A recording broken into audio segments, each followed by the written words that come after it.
យ៉ាងហោចណាស់ថ្ងៃនេះចាត់ទុកថានិយាយច្បាស់លាស់ហើយគ្រួសារមានគ្នា3នាក់នេះចាត់ទុកថាត្រូវគេសង្កត់ក្បាលហើយខ្ញុំត្រូវតែទៅរកមុខមាត់មកវិញអញមិនដឹងទេខ្ញុំមានបំណងល្អចូលក្រុងទៅមើលថែសាច់ញាតិតែបែរជាត្រូវគេប្រមាថ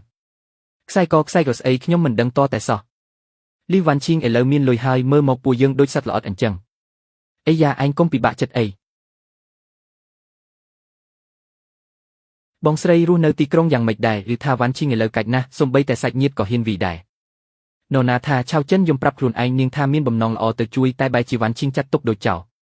ហើយដេញនាងចេញពីផ្ទះទៀតនិយាយផ្ដេសផ្ដាសនាងលួចរបស់សំបីតែខ្សែក្រក្មេងក៏ហ៊ានដោះដែរបងស្រីឯងកុំនិយាយជួយកូនស្រីពេកឆៅចិនយំឡើងបែបនឹងហើយនៅខ្លាំងខ្លាយទៀត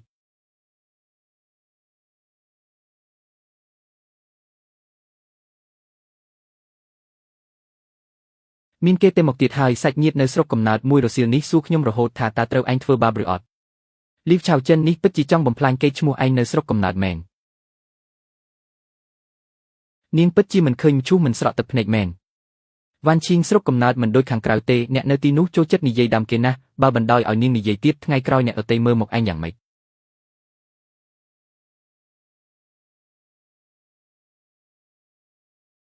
អូនរៀបចំផ្ញើលើមែនទេនាងមិនចូលចិត្តយំទេអីអញ្ចឹងឲ្យនាងយំឲ្យឆ្អែតទៅខ្ញុំនិយាយ10ម៉ាត់មិនស្មើឲ្យពួកគាត់មើលខ្លួនឯងម្ដងទេម៉េចក៏មានវីដេអូច្រើនម្លេះនេះមិនមែននាងចូលបន្ទប់ក្មេងយករបស់ទេអីនាងពិតជាដោះខ្សែក្រក្មេងមែន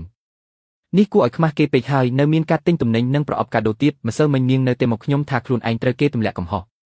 ម៉ាក់មើលចុះមនុស្សអំបញ្ញមិញបដូរសម្ដីភ្លាមតែម្ដង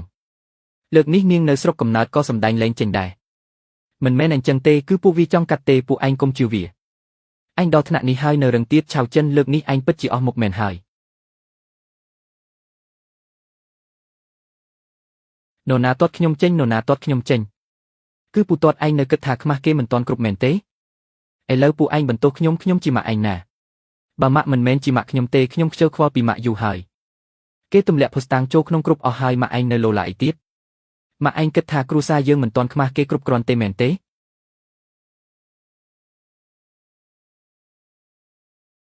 ពេលនេះចាត់ទុកថានិយាយច្បាស់លាស់ហើយ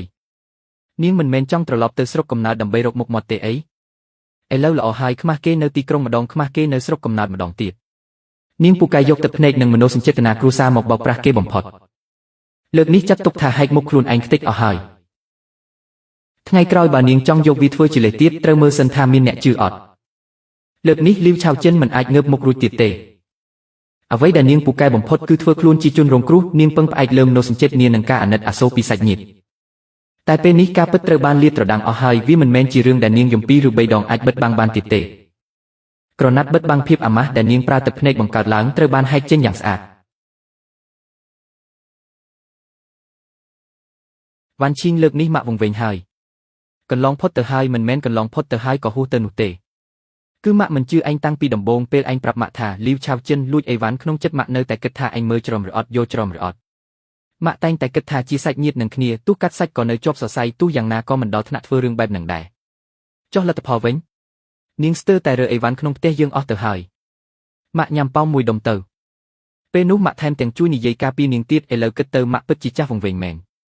បើឯងមិនបានដាក់កាមេរ៉ាសុវត្ថិភាពទេម៉ាក់ច្បាស់ជានៅតែត្រូវគេបិទភ្នែកមិនខាននាងដើរនិយាយដើមឯងនៅខាងក្រៅយ៉ាងម៉េចខ្លះម៉ាក់ក៏មិនដឹងថាត្រូវតបវិញយ៉ាងម៉េចដែរម៉ាក់កុំបន្ទោសខ្លួនឯងអីមនុស្សបែបហ្នឹងនរណាក៏មើលច្រឡំដែរគឺជាកំហុសរបស់ម៉ាក់គឺម៉ាក់តែងតែគិតថាសាច់ញាតិអាចទុកចិត្តបានជាងអ្នកក្រៅស្ទើរតែធ្វើឲ្យគ្រួសារទាំងមូលច្របូកច្របល់ទៅហើយ